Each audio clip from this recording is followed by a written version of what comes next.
यहाँ पहुंचे थे और उन्होंने अपने विधायकों के अपने उम्मीदवारों के साथ जब चर्चा की थी, उस वक्त उन्होंने उनसे भी शपथ ली थी और ये कहा था, लिखा के लिया था कि आप इस पार्टी के बाद कहीं नहीं जा सकते। इस तरह की उन्होंने, क्योंकि डर उन्हें अब भी सता रहा है। 2017 में जिस तरह से उनके 17 विधायक जीत के आते हैं, सरकार बनाने के लिए वो दावा भी करने वाले थे, लेकिन उससे पहले जिस तरह से राजनीतिक परिस्थिति बदली और 15 विधायकों ने पार्टी छोड़ दिया, वह सिर्फ 2 विधायक रह गए, तो ये अपने आप में बहुत ही बड़ा चेंजेस था। तो ऐसे में 2017 की से सबक लेते हुए इस बार इस तरह की गलतियां ना हो और ज्यादा से ज्यादा किस तरह से तो जीत हासिल की जाए, ये एक मंत्र के साथ कांग्रेस कोशिश करेगी कि 2017 में 17 सीटें होने के बावजूद भी जो है नहीं आ पाए थे पावर में, तो उससे कुछ सीखा जा सके और इस बार जो है इक्वेशन और मामला कुछ अलग हो। वसीम, बेहद शुक्रिया आपका।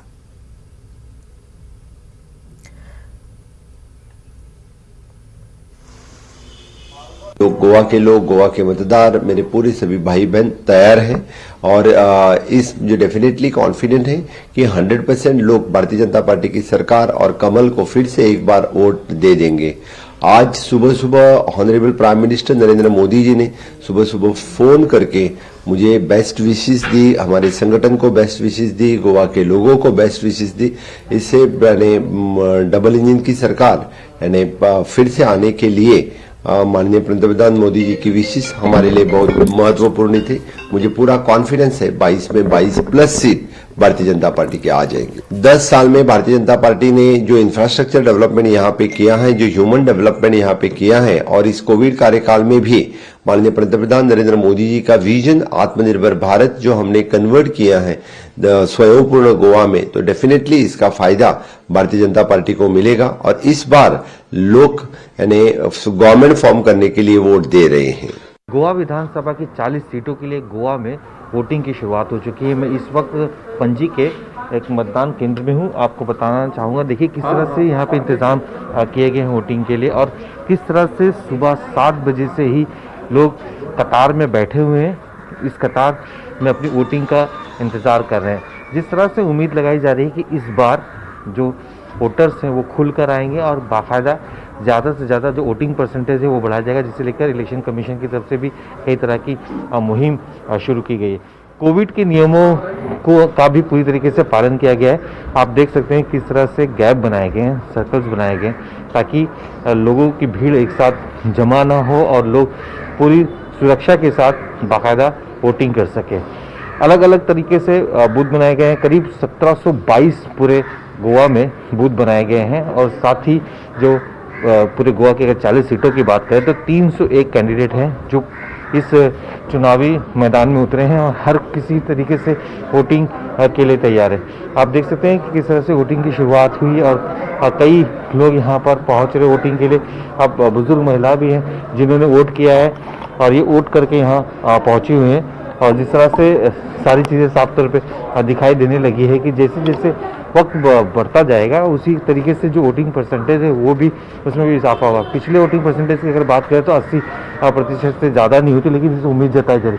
कई ऐसे लोग जो यहाँ पे पोलिंग एजेंट हैं उन्हें भी कोविड के नियमों के पालन करने के लिए आदेश दिया गया है, जिसकी वजह से उन्हें ग्लव्स दिए गए हैं, सैनिटाइजर्स दिए गए हैं और सारी चीज़ों का ध्यान रखा गया है। और जिस तरह से सुबह के वक्त लोगों की एक साफ तौर पे भीड़ यहाँ पे नज़र आने लगी है, तो ये अंदाज़ा लगाया जा रहा है कि इस बार जो वोटिंग परसेंटेज है उसमें कहीं ना कहीं इजाफा होता हुआ नज़र आएंगे। अगर पूरे गोवा की बात करें तो 11,64,000 से ज़्यादा लोग हैं जो यहाँ पे वोटिंग करते हैं। कई ऐसे लोग हैं जो, देखिए आप वोटिंग करके यहाँ से मतदान केंद्र से निकले, हम इसको जाने, आप अभी जस्ट वोटिंग करके बाहर निकले हैं, क्या फील करेंगे और लोगों से क्या अपील करेंगे? लोगों से क्या अपील करना है, जो अच्छा कैंडिडेट उसको मतदान करो, अच्छा सरकार बनने दो। अब पहले वोटिंग करके निकले हैं, किस तरह से फील कर रहे हैं चीज़ को? अच्छा लग रहा है। मैं हमेशा पहले ही आ जाता हूँ क्योंकि बाद में भीड़ हो जाती है दोपहर को। ज़्यादा करके जो औरतें रहती है वो खाना पीना पका के बाद में शाम को आती है 3, साढ़े 3, 4 बजे, लेकिन मैं हमेशा पहले 7, सवा 7 बजे आ जाता हूँ, क्योंकि भीड़ नहीं रहते, पहले रहता हूँ मैं। आपको लगता है कि इस बार गोवा में गोवा का जो वोटिंग परसेंटेज वो बढ़ेगा, जो यूथ है वो आएंगे वोटिंग करने के लिए उनसे? यूथ का परसेंटेज ये टाइम बहुत है, इसके लिए निश्चित टोटल परसेंटेज ज़्यादा हो जाएगा और इसमें और एक बात है कि ये जो पार्टियां हैं, आप बोलो, तृणमूल बोलो, ये जो नया पार्टियां हैं, उनके हिसाब से भी परसेंटेज बढ़ेगा, ज़रूर बढ़ेगा। इतने मतदान करने के बाद आए हुए और भी चीज़ें हम आपको दिखाते हैं किस तरह से ऑन क्यू हैं, लोग अपनी पारी का इंतज़ार कर रहे हैं और जिस तरह से इंतज़ाम पोलिंग बूथ पे किए जाते हैं उसके पूरे इंतज़ाम यहाँ पे साफ तौर पे देखने को मिल रहा है। कोविड के नियमों का पालन किया जा रहा है, सैनिटाइजर्स रखे गए हैं ताकि लोग जब अंदर जाएँ तो पूरी तरीके से सैनिटाइज होकर जाए। इस तरह के पूरे इंतज़ाम यहाँ पे साफ तौर पे है। जैसे उम्मीद भी जताई जा रही है कि जैसे जैसे वक्त बीतता जाएगा उसी के अनुसार ये जो वोटिंग परसेंटेज है उसमें भी इजाफा होगा। इलेक्शन कमीशन ने इसके लेकर कई तरह की स्कीमें भी तैयार की हैं। अब देखने वाली बात ये होगी कि गोवा के जो निवासी हैं वो किस तरह से मतदान करते हैं और किस सरकार को पूर्ण बहुमत देते हैं। पणजी से संतोष डिस्ले के साथ वसीम अंसारी, न्यूज़ 18।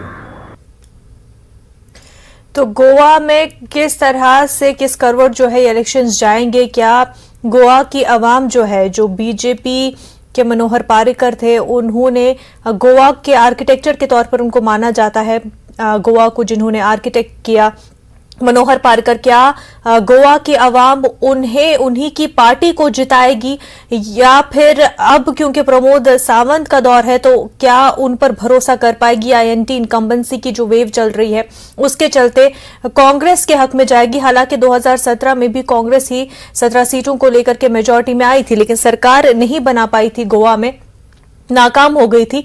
अब हालांकि ये माना जा रहा है कि कांग्रेस अपनी जो पिछली गलतियां हैं उनसे सीख रही है और कोशिश ये कर रही है कि इस वक्त इस इलेक्शन में वो गलतियां ना दोहराई जाए। गोवा में आपको बता दें आम आदमी पार्टी भी मैदान में है, टीएमसी भी मैदान में है। आम आदमी पार्टी की कोशिश रही है कि लोगों को अपनी तरफ राग़िब करे। अपना दिल्ली मॉडल लेते हुए अरविंद केजरीवाल गोवा पहुंचे, लेकिन देखना होगा कि क्या आम आदमी पार्टी कुछ हद तक बेहतर परफॉर्म कर पाती है 2017 से या नहीं। वहीं आपको बता दें उत्तर प्रदेश में दूसरे मरहले के तहत वोटिंग जारी है। लोग अपने हक राय दही का इस्तेमाल कर रहे हैं। 9 अजला के 55 सीटों पर लोग अपने हक के राय दही का इस्तेमाल कर रहे हैं। ये वो 9 अजला जहां पर मुस्लिम वोट डोमिनेंट माना जाता है, लेकिन बावजूद इसके 2014-2017 में बीजेपी ने शानदार जीत हासिल की थी। लड़कियों के लिए, नारी के लिए, कोई भी समाज सही, व्यापारी सही, कुछ भी मतलब XYZ सही, सबके लिए सुरक्षा मेन होता है। जब सुरक्षा होगी जब भी हम कुछ आगे बढ़ सकते हैं, कुछ कर सकते हैं। पहले क्या थी, माफिया थे, लूटपाट करते थे, किसी की जमीन है उस पर कब्जा कर लिया, पूरी पब्लिक त्रस्त थी। इसीलिए जो योगी बाबा जो कर रहे हैं अच्छा है, उन्हें 5 साल का पीरियड मिला है और आगे मिलेगा तो और बहुत सारा सुधार करेंगे। कम से कम वो अपने घर नहीं भर रहे हैं, जनता के लिए कर रहे हैं। जो भी है थोड़ा बहुत, देखो परिवार में सारे लोग होते हैं तो कुछ शिकायतें हैं लोगों को कि महंगाई ज़्यादा हो गई है। कोई बात नहीं है, दूसरे लोगों से सबक लेना चाहिए। महंगाई मुद्दा नहीं है, वो अपने लोगों को खड़ा करना चाहते हैं, ये मुद्दा है। समाजवादी पार्टी और राष्ट्रीय लोकदल गठबंधन फर्स्ट फेज के अंदर एक तरफा वोट पड़ा है और सेकंड फेज भी ऐसा ही मुझे निकलने की उम्मीद है, क्योंकि भाजपा का सबसे मजबूत क्षेत्र था।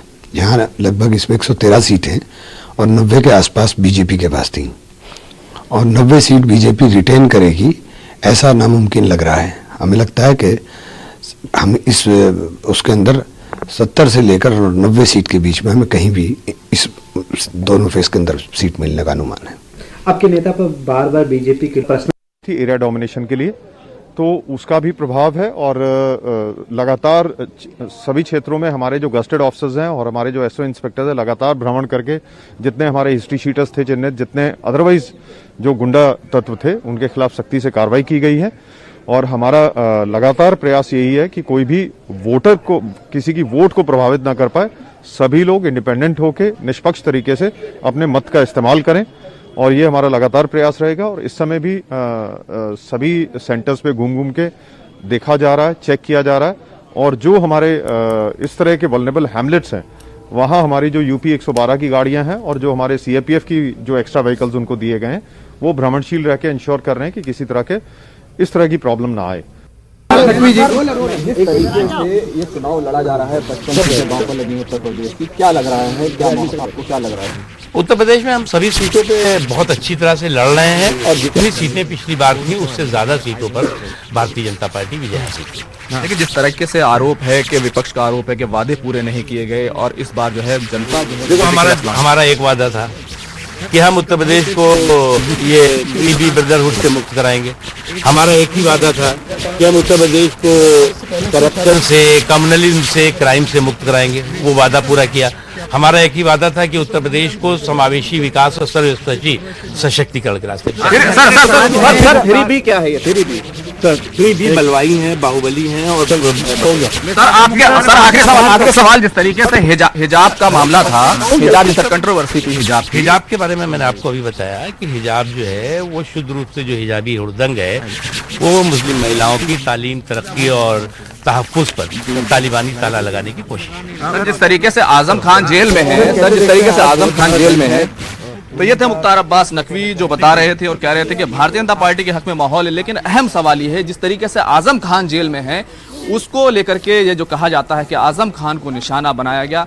आजम खान 10वीं बार जो है वो यहाँ पर चुनाव लड़ रहे हैं, उसका जवाब केंद्रीय मंत्री मुख्तार अब्बास नकवी ने हमें नहीं दिया है। लेकिन वो ये दावा कर रहे हैं कि भारतीय जनता पार्टी ने M-वाइज समीकरण जो है, यानी कि अब तक जो मुस्लिम यादव का समीकरण कहलाता था, अब वो मुस्लिम और योगी समीकरण की बात कर रहे हैं। उनका कहना है कि इस बार जो है भारतीय जनता पार्टी यहाँ से जीत सकती है। कैमरामैन दीपक के साथ खुर्रम शहजाद, न्यूज़ 18 रामपुर। हमारे नुमाइंदे रोहित बिजनौर से हमारे साथ जुड़ चुके हैं। रोहित, अब तक किस तरह का भीड़ जो है पोलिंग बूथ पर देखने को मिल रहा है?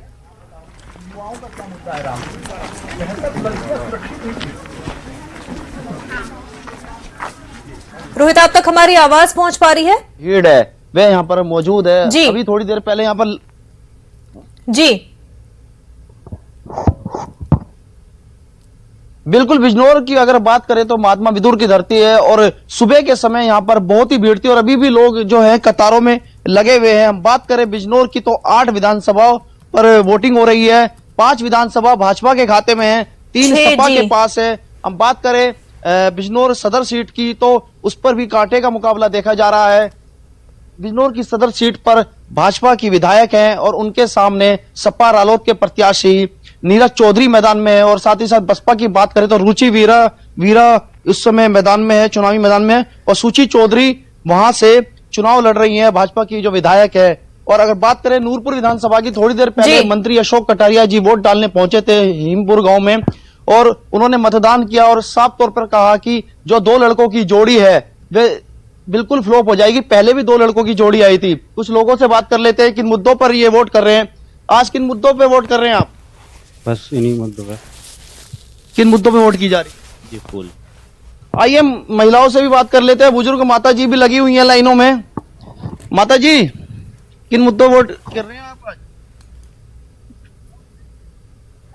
आप रोहित, जब वजीर आजम ने वर्चुअल रैली की थी बिजनौर में, हालांकि फिजिकल रैली होनी थी उनकी, पर खराब मौसम की वजह से नहीं हो पाई थी, तो उन्होंने कहा था बिजली दी है, गांव-गांव तक बिजली पहुंचाई गई है। तो वहां पर लोग मौजूद है, उनसे ही जानना चाहेंगे क्या बिजली की समस्या उनकी दूर हो पाई है? जो कहा गया है कि उनको मिसलीड किया गया था, वजीर आजम ने अपनी रैली में कहा कि उनको गुमराह किया गया था, क्या वो वाकई सच है? क्या वहां पर लोगों का भी ये मानना है?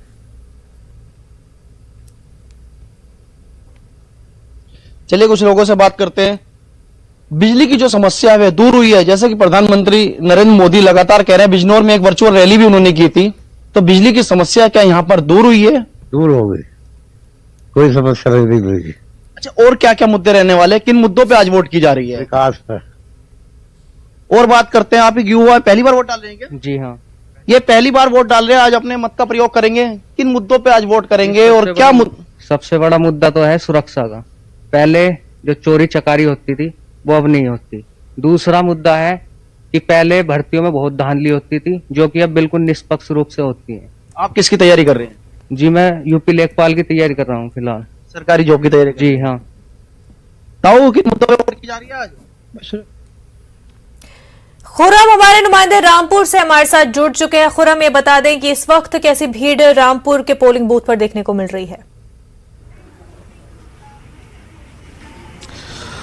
देखिए, इस वक्त मैं यहाँ पर जो जिला परिषद है वहाँ पर मौजूद हैं और ये एक आदर्श कहना चाहिए पोलिंग बूथ स्टेशन है। और इसलिए ये खास है क्योंकि यहाँ पर नवाब फैमिली जो है जिनसे आजम खान के एक तरीके से मुखालफत रही है, उन विरोधी रहे हैं, प्रतिबंधी रहे हैं, जी। हरीफ हैं एक दूसरे के।